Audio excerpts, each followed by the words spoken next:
মাইয়ের যদি ভালো হয়, মাইয়ের যদি নেককার হয়, রূহ যদি ভালো হয়, তখন আল্লাহ পাক যে দুটো ফেরেশতা পাঠাবে মাসুম বাচ্চার ন্যায়।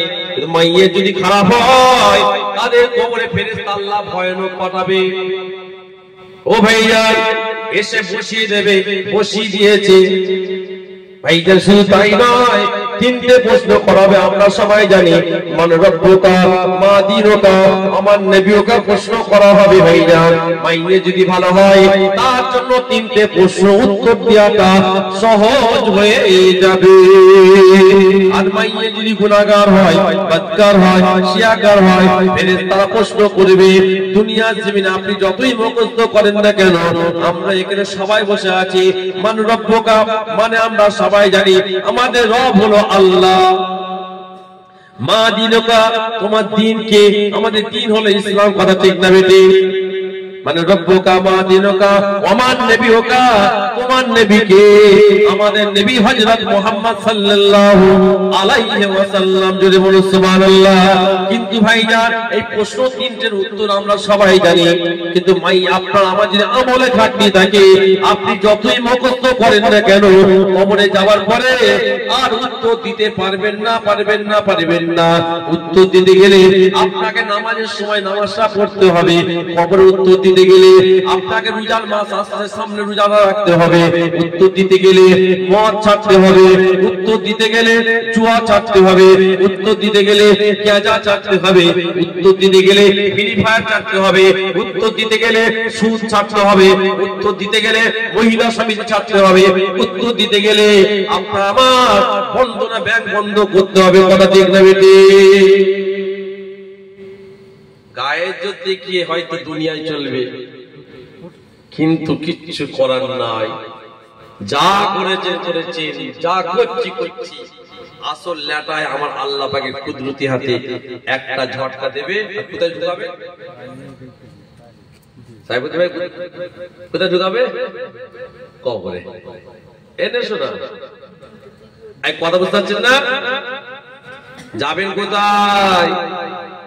পালাবার রাস্তা আছে? এই কথা বলুন তো। রাগ করছেন বলছি বলে রাগ করছেন নাকি?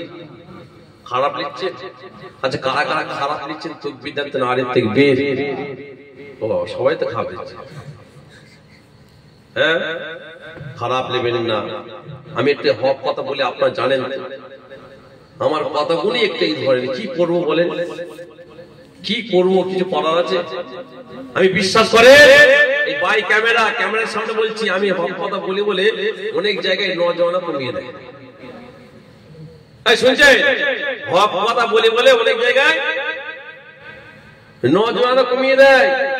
পদ্মপুকুর মোল্লাপাড়া বলে একটা পাড়া আছে, গতকাল বলে পাড়া তো বলেছি। পদ্মপুকুর মোল্লাপাড়া একটা বলে পাড়া আছে, ওই পাড়ার একটা বাড়ির জলসা আমাকে দাওয়াত দিয়েছিল। আমি আজও পর্যন্ত পয়সা পাই না। তা আমার কি চলে না? চলে? হ্যাঁ, হক কথা বলা বন্ধ করতে বলে বন্ধ করতে কি? আপনারা কি বলছেন? হক কথা বলা বন্ধ করবো? আপনার না বললো আর হ্যাঁ বললো, আমি কথা বলবো না, আমি হক কথা বলে যাবো। আমার ওদের প্রতি ওই যে টাকা দেয় না, পাইনি পয়সা, আমার কোনো দাবি নাই। তবে একটা দাবি আছে, কি জানেন? যদি কালকে আমাদের ময়দানে আমি কোনো কারণবশত যদি জান্নাতে যাওয়া থেকে আটকে যাই, আমি ওদের কথা বলেছি, তখন তোদের নেকিলে জান্নাতে যাবে। আর যদি জান্নাতে চলে যায়, তাহলে আর কোনো ব্যাপার নাই, তোরা ছাড় পেয়ে গেলি। এখানে যেটা আছে সেটা রয়ে যাচ্ছে, ওটা তোমার কাজে লাগবে। কথা ঠিক না বেটি? কথা দিয়ে যে কথা বেখিলাফ করছো। মান গাসসা ফালাইসা মিনহু। হাদিস পাক আল্লাহ রাসূল বলছে, তোমরা এক অপরকে ধোঁকা দিও না। মান গাসসা ফালাইসা মিনহু, তোমরা এক অপরকে ধোঁকা দিও না। এমন কি তোমরা অবলা জানোয়ারদেরও ধোঁকা দিও না। যদি কেউ ধোঁকা দেয়, সে আমার উম্মতের বাইরে চলে গেল। আপনি একটা ছাগলকে পাতা খাওয়াতে যাচ্ছেন, পাতাটা টানছেন, পাতা খাওয়াতে যাচ্ছেন, টানছেন, ছাগলটাকে কি দেওয়া হচ্ছে? ধোঁকা দেওয়ার একটা জবাবলা জানোয়ারের কথা বলা হচ্ছে। আর আজকাল তো আমরা ঘরে ঘরে পাড়ায় পাড়ায় ভাই ভাই আমরা সব ধোঁকাবাজি করছি না? শুধু তাই না, হাদিস পাকের মধ্যে এসেছে লা দীনা লিমান লা আহাদা লাহু, যারা ওয়াদা করে ওয়াদা ভঙ্গ করলো, আমার রাসূলুল্লাহ বলছে তাদের দ্বীনটা নাই। একটা আমি হাদিস পাক বলছি, আল্লাহ সুবহান লা দীনা লিমান লা আহাদা লাহু, ওয়াদা করে যারা ওয়াদা ভঙ্গ করলো তার দ্বীন নাই, দাবি নাই। এই একটাই দাবি।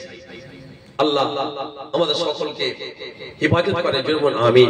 আমি এটা বলতে চাইলাম, হক কথা বললো জ্বালা, এটা হক কথা কি হবে, তো লাগবে। এই যে ফ্রি ফায়ারের কথা বলছি, আপনাদের কথা অনুযায়ী বুঝা গেল আপনাদের এলাকায় ভালোই ফ্রি ফায়ার চলে।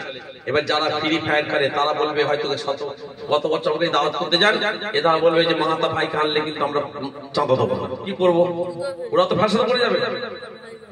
তাহলে আমি আজকে বলে যাই, ফ্রি ফায়ার আমরা তোমরা ভালো করে খেলবে, আগে থেকে আরো মানে টাইম বাড়িয়ে দাও। এখন 2 ঘন্টা খেলছো, আগামী এখন বাকি এই বছর 6 ঘন্টা খেলে বলবো।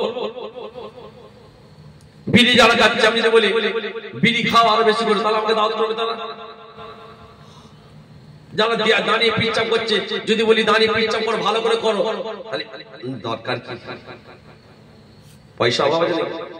পয়সা আপনি জানেন আমার নানা যান শুধু জলসা করতেন না। এই ক্যামেরাম্যান শোনো, দরকার তোমার এটা কেটে ছাড়ো।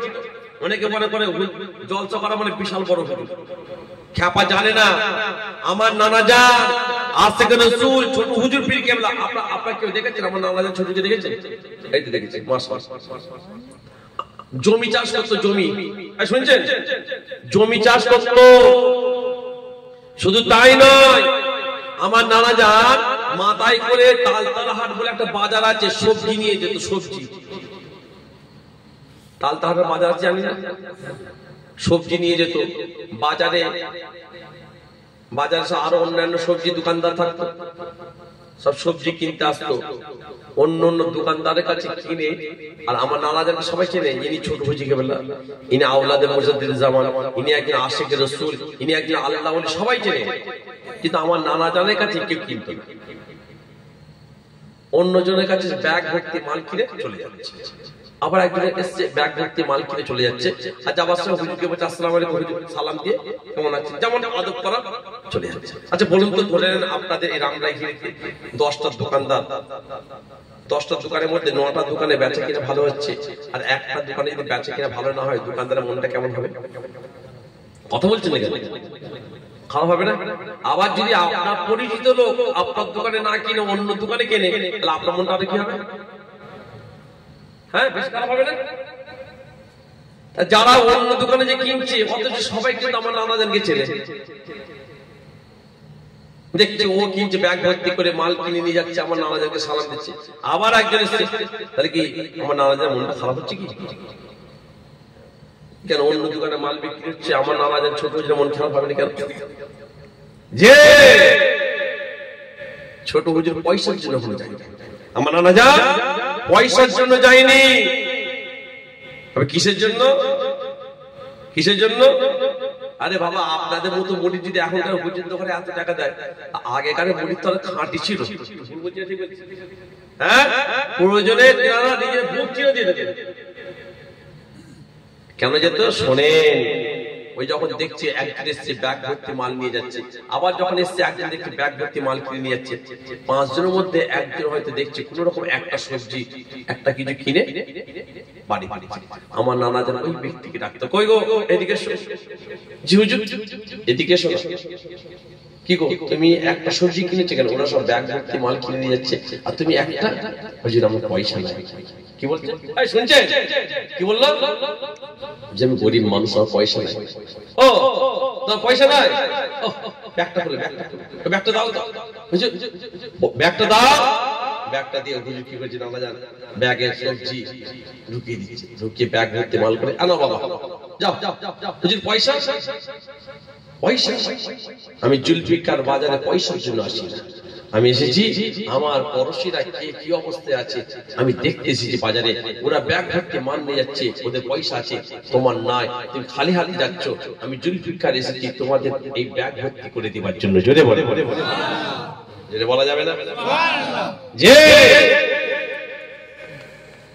আল্লাহ পাক আপনি যতদিন বেঁচে থাকবেন আল্লাহ আপনার রুজির ব্যবস্থা করে দেবেন। কথা ঠিক নেবে? আমার নানা যান হক কথা বিশাল বলতেন, বিশাল বলতেন। আর আজকাল হক কথা বলতে গেলে আবার অনেকে ধুমকি দেয়, অনেকে ফোন করে ধুমকি দেবে, বাবা ধুমকি দিচ্ছ দাও, কত ধুমকি দেবে, বড় ধুমকি তোমার জন্য অপেক্ষা করছে কব। কি কথা ঠিক নেবে? খারাপ নেবেন না, ভুল বুঝবেন না। আপনাদের সাথে আমাদের একটা সম্পর্ক আছে, সেই সম্পর্কের সূত্রে আপনাদের ঘরে এই কথাগুলো বলে যাচ্ছে। ও আমার ভাইয়েরা, জীবনেরা, ও ভাইয়েরা, আপনার মধ্যে যদি রাসূলুল্লাহ মুহাব্বত যদি আনতে পারে, আমাদের মধ্যে সত্যিকার রাসূলুল্লাহ ভালোবাসা যদি আনতে পারে, বিশ্বাস করে আমার আল্লাহ পাক আপনাকে আমাকে আখিরাতে কামিয়াবি করে দেবে।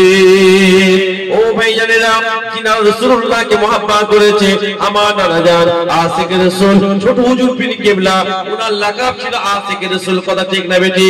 ও ভাইজানেরা, এই আশিকে রাসূলের কথা বলতে যে একটা আল্লাহর ওলির কথা মনে পড়ে যায়। আপনার নাম শুনেছেন কি জানি না, আব্দুর রহমান বিন জুসি বলে একজন বিশাল বড় একজন আল্লাহ ওলি ছিলেন। ও ভাইজানেরা, আব্দুর রহমান বিন জুসি এত বড় আল্লাহ ওলি ছিলেন, যিনার জীবনের মধ্যে পাওয়া যায় প্রতিদিন আমার রাসূলুল্লাহর উপরে 1000 বার করে দরুদ শরীফ পাঠ করতে। এত বড় আল্লাহ মাহবুব বান্দা ছিলেন, এত রাসূলুল্লাহ আশিক ছিলেন, প্রতিদিন 1000 বার করে কি করতেন? নবী পাকের উপর দরুদ শরীফ পড়তেন। ভালো করে শুনবেন কথাটা। তো একদিন উনি মনে মনে ঠিক করলো যে আমি নবী পাকের দরবারে যাব। শুনছেন? নবী পাকের দরবারে যাব।